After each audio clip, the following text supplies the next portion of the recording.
जियो black rock mutual fund ने पहली बार अपने फ्लेक्सी कैप म्यूचुअल फंड का पोर्टफोलियो अनवील किया है, रिवील किया है और नंबर्स और पोर्टफोलियो दोनों ही काफी इंप्रेसिंग है। ये म्यूचुअल फंड लगभग 141 स्टॉक्स को होल्ड करता है एंड लगभग 4.5% जो इसका AUM है वो कैश होल्डिंग्स के अंदर इन्वेस्टेड है। अगर हम देखेंगे टॉप होल्डिंग्स की, तो टॉप होल्डिंग्स में नंबर 1 है HDFC बैंक, उसके बाद आता है ICICI बैंक। ये पूरा म्यूचुअल फंड SAE यानी सिस्टमैटिक एक्टिव इक्विटी के अप्रोच के ऊपर काम करता है, विच मीन्स के रिस्क इसके काफ़ी कैलकुलेटेड होते हैं और जब जब मार्केट के अंदर वॉलेटिलिटी ऊपर नीचे होती है तब ये फंड पैसे को ऑटोमेटिकली दूसरे सेक्टर्स के अंदर इन्वेस्ट कर देता है, इसलिए लॉन्ग टर्म में रिस्क इसमें काफ़ी कैलकुलेटेड रहता है।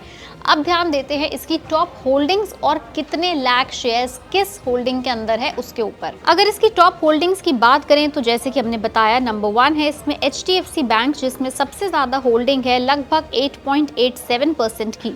उसके बाद आता है ICICI बैंक जिसमें है 5.42% की होल्डिंग।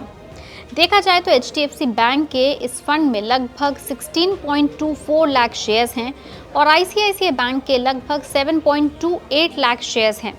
इसके बाद आता है रिलायंस इंडस्ट्रीज जिसमें भी एक्सपोजर काफ़ी अच्छा है 5.17% and Infosys 4.12%। Top 5 holdings complete करता है एक निफ्टी लॉन्ग पोजीशन जिसमें एलोकेशन है 3.84% और इसके बाद आता है SBI जिसमें होल्डिंग है लगभग 3.38% की। अगर बैंकिंग सेक्टर से बाहर निकलें तो इंफ्रा के अंदर भी थोड़ी परसेंटेज और थोड़ी होल्डिंग्स हैं, जैसे कि Adani ports 2%, Mahindra and Mahindra and GE Vernova TND India, इन दोनों में लगभग 1.06% की एलोकेशन है।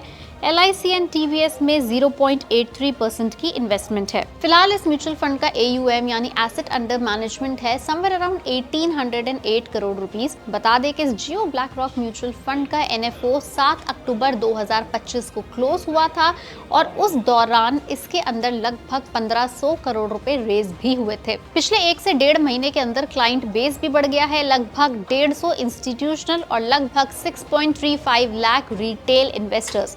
देखा जाए तो लॉन्ग टर्म के अंदर इस तरह के फंड्स के अंदर पैसा काफ़ी सेफ रहता है और वॉलेटिलिटी को ये फंड बीट भी करता है। तो अगर आपने भी जियो ब्लैक रॉक के इस फ्लेक्सी कैप फंड के अंदर इन्वेस्ट किया था देन वेल एंड गुड, लेकिन याद रहे कि हम सिर्फ और सिर्फ पहली बार इस फंड की स्पेसिफिकेशन और इसकी होल्डिंग्स को ही डिस्कस कर रहे हैं।